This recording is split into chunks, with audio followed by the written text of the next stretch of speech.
They called him the flower of chivalry, a shining emblem of honor, loyalty, and courage. He rode beneath banners that promised justice, his sword blessed by priests, his armor glimmering beneath the sun of Christendom. To the poets and kings, he was perfection, the ideal knight every squire dreamed to become. But behind that steel mask was a truth far darker than any battlefield shadow. For the perfect knight was not merely a hero of his age, he was its most efficient killer. His name echoed through castles and peasant huts alike, whispered with awe and fear. He fought for faith, for glory, and for kings. But in the end, his greatest victory was over his own humanity. He was born in a time of blood and banners, when Europe was a patchwork of warring kingdoms, each fighting to prove divine favor. From the moment he could walk, he was shaped for war. His cradle stood beside the clang of the forge, his toys were wooden swords, and his lessons were sermons of duty and death. To be noble in this age was to be destined for violence wrapped in virtue.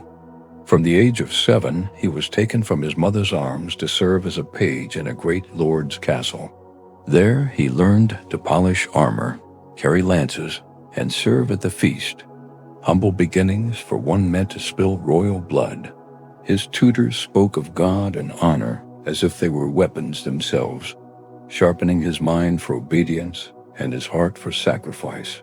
When he saw his first tournament, he saw the poetry of power.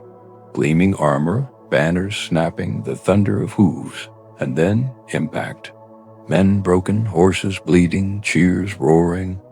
He felt it then, that burning mix of fear and admiration that only battle could bring.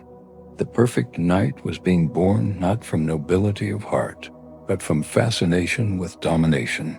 The church and crown called it chivalry, a divine code meant to tame the beast within man. Knights were told to protect the weak, honor women, and serve God above all. But beneath the surface, chivalry became something else entirely, a mask for murder, painted in the colors of virtue. The perfect knight followed every rule, yet broke every boundary of mercy. In candlelit halls, priests blessed swords and told knights their killing was holy. Each crusade, each campaign was wrapped in sanctity, and so slaughter became salvation. The perfect knight grew under this illusion, learning that piety could justify any cruelty, that blood spilled for faith was never sin.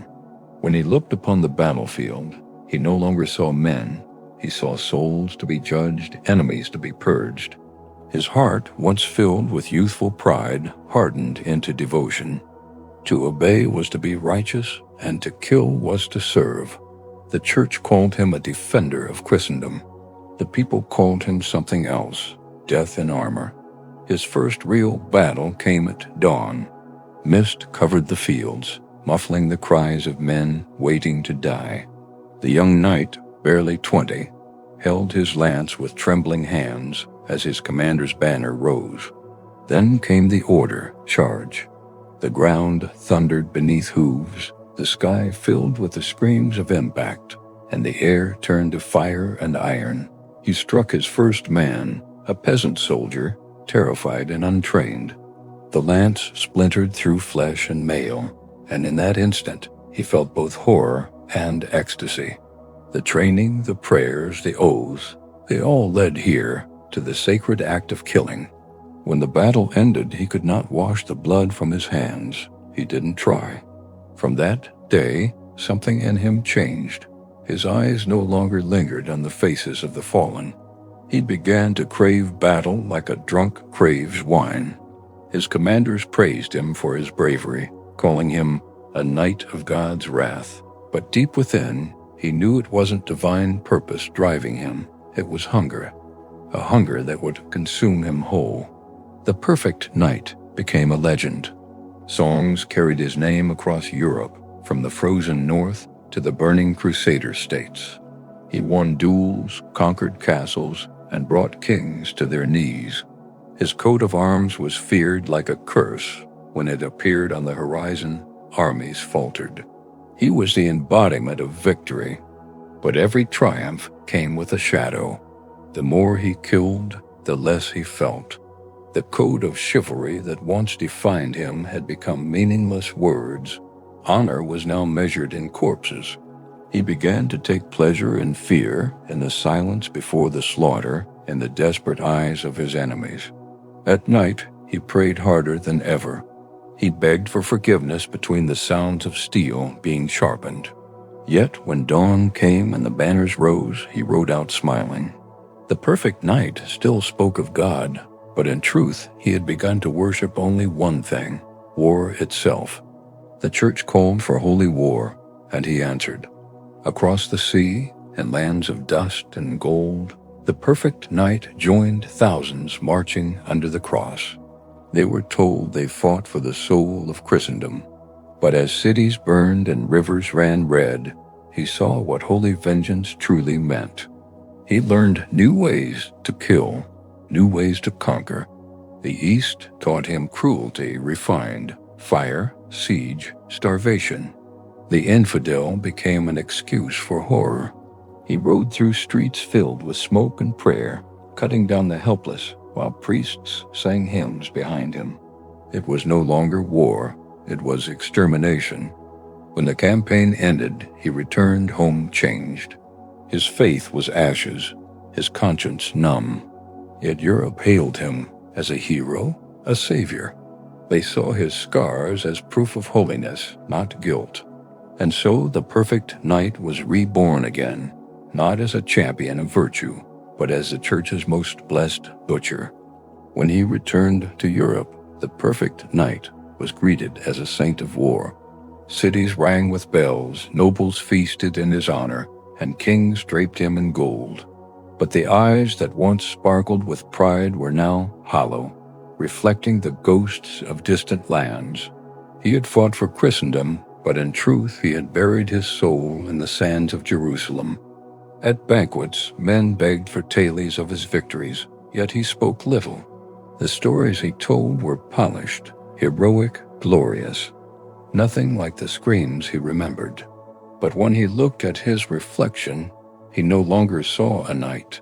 He saw a weapon forged by faith and fear, polished by blood. The church rewarded him with land and titles, naming him protector of the realm. Peasants knelt before him, believing his blessings could heal the sick. But behind closed doors, his hands shook. He woke from nightmares drenched in sweat, his sword beside him, convinced the enemies of God still crawled in the shadows of his mind. The perfect knight became a lord, master of a castle, commander of men. Yet peace terrified him more than war. The stillness of dawn, the chirping of birds, the laughter of children, all reminded him of the silence before slaughter. He began to train his men endlessly, as if expecting an invisible enemy to strike at any moment. Whispers began to spread through the villages.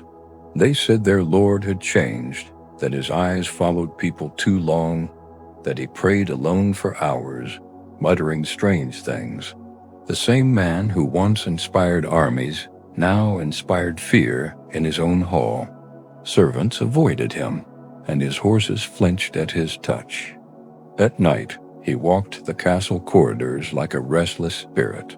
He no longer believed in the heaven he had fought for, nor in the forgiveness priests promised. Instead, he began to see death as the only truth, the only thing pure, the only thing unchanging. And in that belief, the perfect night became something far darker. War returned as it always did. This time it was not holy nor righteous. It was for land, gold, and pride. The perfect knight, now a seasoned lord, was called once more to lead.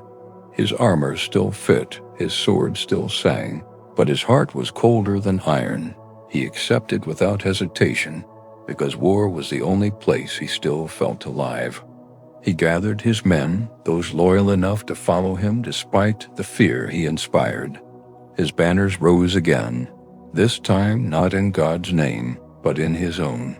He fought with a precision that terrified both ally and enemy. To him, battle was no longer chaos, it was art, and he was its master.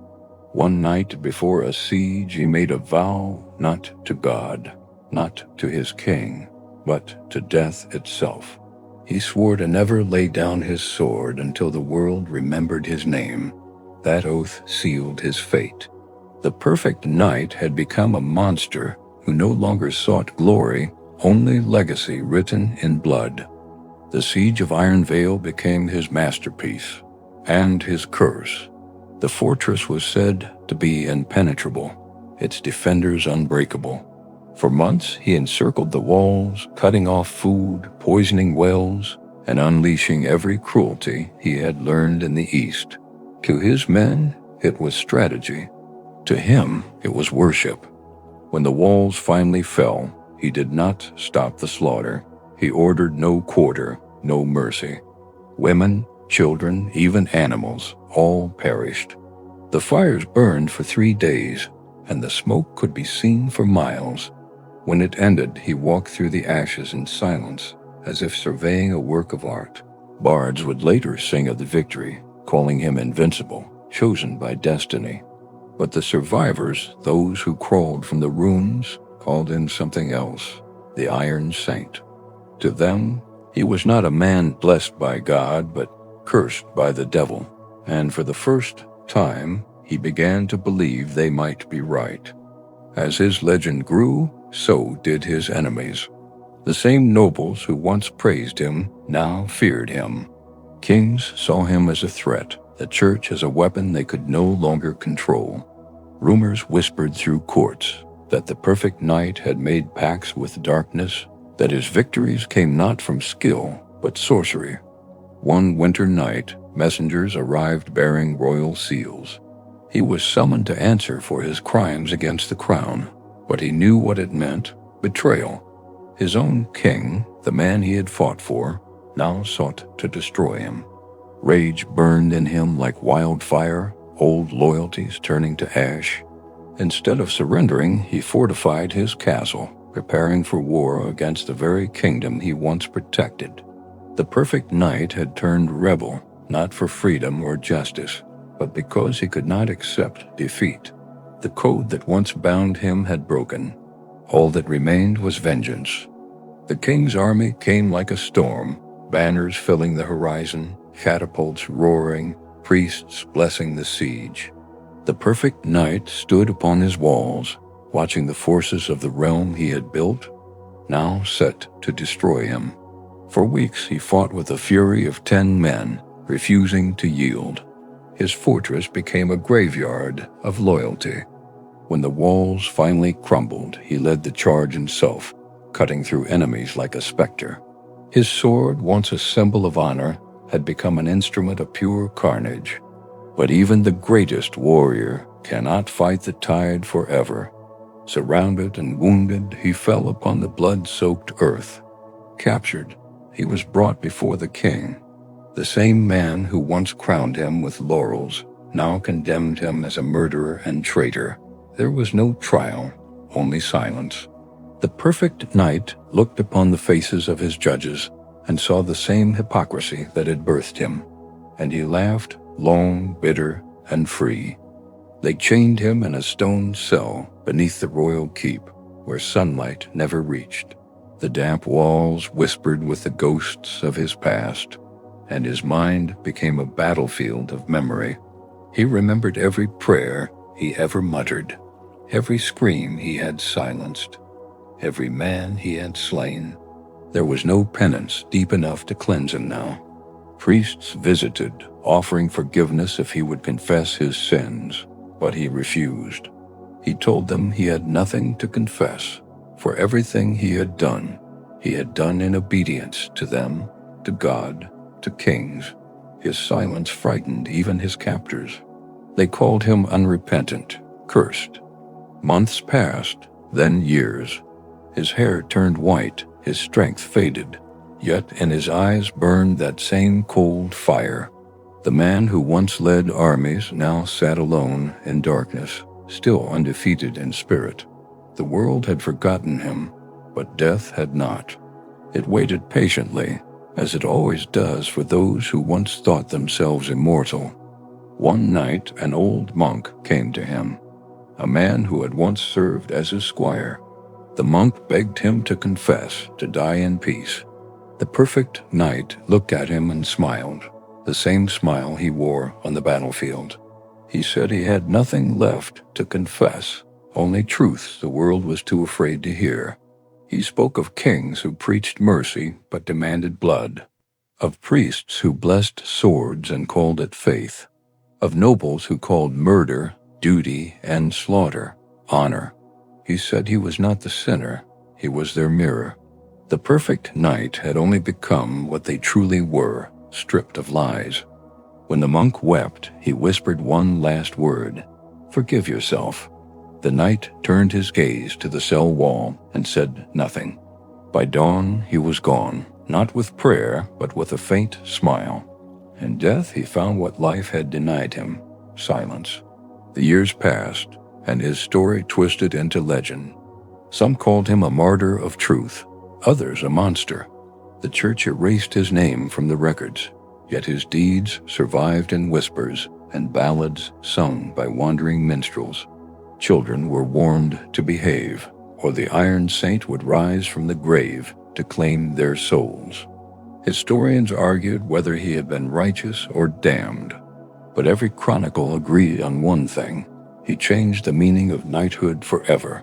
The Code of Chivalry, once pure, had been unmasked as a theater of blood, and in that revelation the age of noble war began to die. His castle crumbled, his banners rotted, but his legend endured. For every age needs its monster, a reflection of its virtues turned inside out. The perfect knight had become immortal, not through sainthood, but through fear.